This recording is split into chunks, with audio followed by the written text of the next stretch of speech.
Why do we keep chasing perfect lines? Why do we keep chasing the illusion of being perfect? Got some notes. I'm trying to be a bit professional. We have a mic this time. I just wanted to make this quick little video while this time lapse happens, talking about trying to make ugly art or make art even if it's ugly. The idea that you just need to get it out of your system and so you can start exploring other ideas. Like a painting only stands on its ideas. Some of my favorite paintings are just great ideas. Yeah, some of them they can be visually appealing, but it's all subjective, right? When it comes down to making art, personally, there's always been a struggle, at least from like personal experience as an artist growing up. It's always been this deep sense of like trying to make something perfect. You don't have to gun for a masterpiece or gun for rendering out this painting. It could just be a sketch. Sometimes great ideas are just a great sketch. Leave that, go and like move forward. It's almost like trying to work out a relationship when no, it was never meant to be.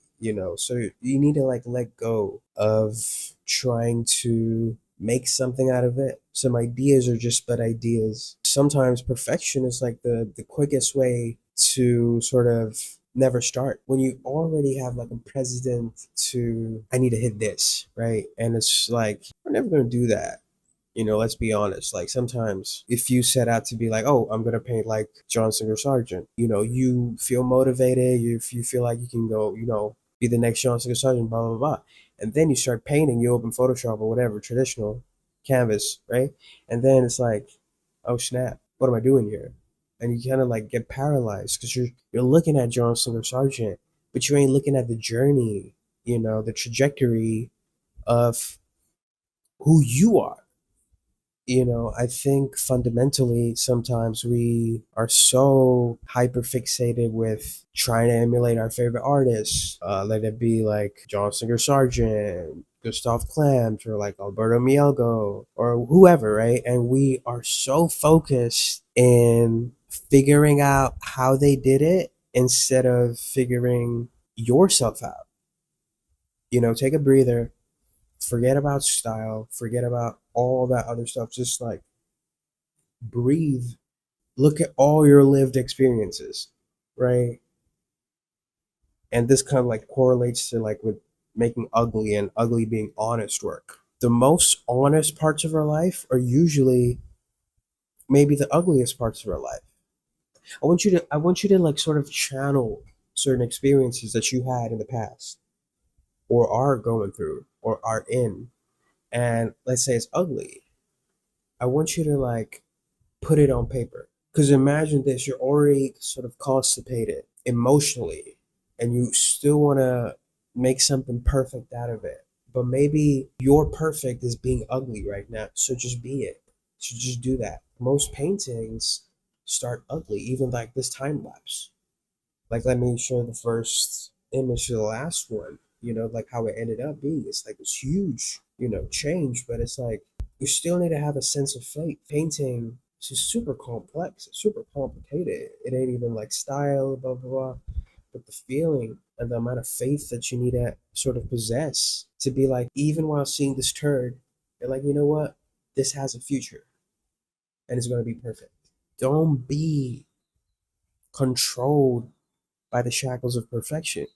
Just let go a little and explore ways in incorporating a bit of ugly into your art. Wasn't that the whole thing with Alberto wanting those face lines and like those doodle lines on the models when the execs didn't want that? So just imagine how that movie would have ended up, how Spider-Man would have looked without Alberto's input. But that's what it is. Like sometimes you need to have that like what people might consider ugly might not be ugly. It's just taste, and taste keeps evolving. People with Demna, oh, like some of these Balenciaga pieces are ugly, but like people said that about the Ralph Riot jacket. There's always this constant, pushing aesthetic, pushing taste culturally that we can explore as well. That kind of fits into the zeitgeist as well. Like sometimes ugly is good, and know that art doesn't owe you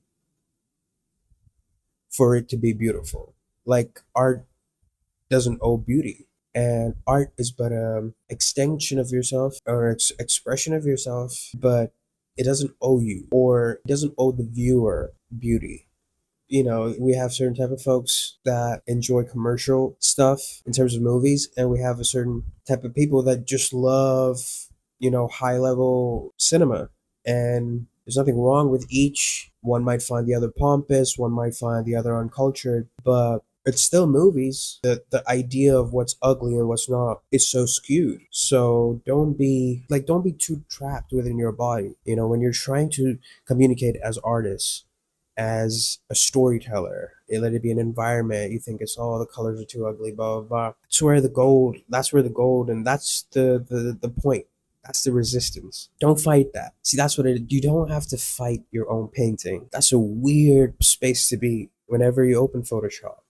You're always in this hustle of fighting with the tool that's supposed to give you some sort of this therapeutic nature that art sort of, it's its second nature. We don't have to be hostile towards it. So if anything you're trying to leave with this video is just be a bit welcoming. Welcome ugly. See where that takes you.